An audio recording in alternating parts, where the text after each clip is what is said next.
আসসালামু আলাইকুম, কেমন আছেন সবাই? আমি আজকে আমার একটা পছন্দের রেসিপি শেয়ার করছি। এই রেসিপিটা যদিও আমি সবসময় খাই না, মাঝে মাঝে খাই। তবে এই রেসিপিটা আমার পেজে কখনো শেয়ার করা হয়নি, তো ভাবলাম এবার না একটু শেয়ার করে দিই। যাই হোক, কড়াইতে বেশ খানিকটা পেঁয়াজ দিয়ে দিয়েছি, এটাকে এখন হালকা করে ভেজে নিব। এটা ভাজা হয়ে গেলে আমি এর মধ্যে দিয়ে দিব হলো কিছু শুকনা মরিচ, একটু জিরা আর একটু গরম মশলাগুলো, গোটা গরম মশলা যেগুলা। এবার সুন্দর মতো পেঁয়াজটাকে ভেজে নিব। এই রান্নায় কিন্তু একটু তেলটা বেশি লাগে, না হলে ভাল লাগে না। এখানে কিছু আস্ত রসুনের কোয়া দিয়ে দিলাম। আর এখানে এটা ভাজা হয়ে গেলে আমি কিছু আদা বাটা, রসুন বাটা একসঙ্গে আর একটু জিরা বাটা, পেঁয়াজ বাটা একসঙ্গে এটা দিয়ে দিলাম। এটাকে এবার তেলের মধ্যে কষাই নিতেছি।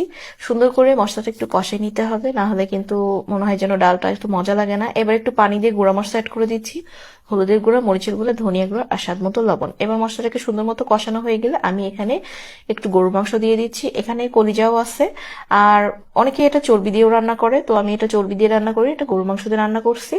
যাই হোক, এখানে একটু জিরা গরম মশলা ভাজা গুঁড়াটা দিয়ে দিলাম কষানোর মাঝে মাঝেতেই। এটা আমার কাছে ভাল লাগে।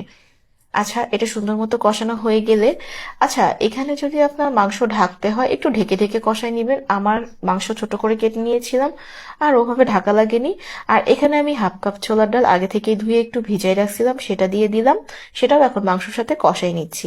এই কষানোর সময়টাতে আমি সামান্য একটু পেঁয়াজ বেরেস্তা দিয়ে দিলাম। এটা কষানোর সময় যেমন রংটা সুন্দর হয়, এই ডালের রংটাও অনেক বেশি সুন্দর হবে। যাই হোক, কষানোটা হয়ে গেলে আমি একটু কষানোর জন্য, ভালো করে সেদ্ধ হওয়ার জন্য একটু গরম পানি দিয়ে দিলাম। এটা একদম ফুটানো গরম পানি দিছি, ঠান্ডা পানি দিলে কিন্তু আপনার ডাল ডাল সেদ্ধ হতে যাবে না, এই জন্য সবসময় গরম পানি ইউজ করবেন এই রান্নায়।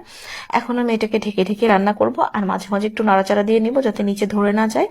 আর এটা কিন্তু কষানোর জন্য, কারণ ফাইনালি ঝোলের জন্য পানি আর একটু দেওয়ার বাকি আছে। এটা সুন্দর মতো কষানো হয়ে গেলে আমি এখানে আর একটু পানি অ্যাড করে দিব। এখানেও কিন্তু এখন ফুটানো গরম পানি দিয়ে দিব, যে পরিমাণ মাখা মাখা ঝোলটা রাখবেন সেরকম করে পানিটা দিবেন। ঠিক আছে, মোটামুটি 80% ডাল মাংস সেদ্ধ হয়ে গেছে, বাকিটা এখন সেদ্ধ হয়ে যাবে। এটা আমি এখন মিডিয়াম থেকে লো ফ্লেমে ঢেকে রাখতেছি। এদিকে আমি একটা বাগার রেডি করলাম। আচ্ছা, একটু কড়াইয়ের মধ্যে তেল দিয়ে আদা কুচি, শুকনো মরিচ, একটু দেশি রসুন আর একটু পেঁয়াজ দিয়ে আমি এটাকে একটু, খুব বেশি লাল লাল না, আবার একটু লাল লাল করে ভেজে ওই ডালটার মধ্যে দিয়ে দিব। এই বাগারটা দেওয়ার জন্যই কিন্তু এই ডালের মধ্যে সুন্দর একটা ঘ্রাণ, সাথে একটু টেস্টও অনেক বেশি বাড়ে।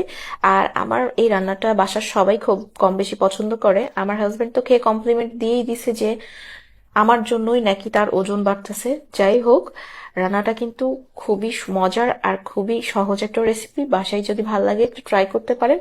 আর যদি ভালো লাগে খুব বেশি, তাহলে একটু নিজের টাইম লাইনেও শেয়ার করে দিতে পারেন। আর রেসিপিটা কে কোথা থেকে দেখছেন একটু জানাবেন, শুনতে না ভালোই লাগে যে কার কার কাছে আমার ভিডিওটা গেল। যাই হোক, আল্লাহ হাফেজ।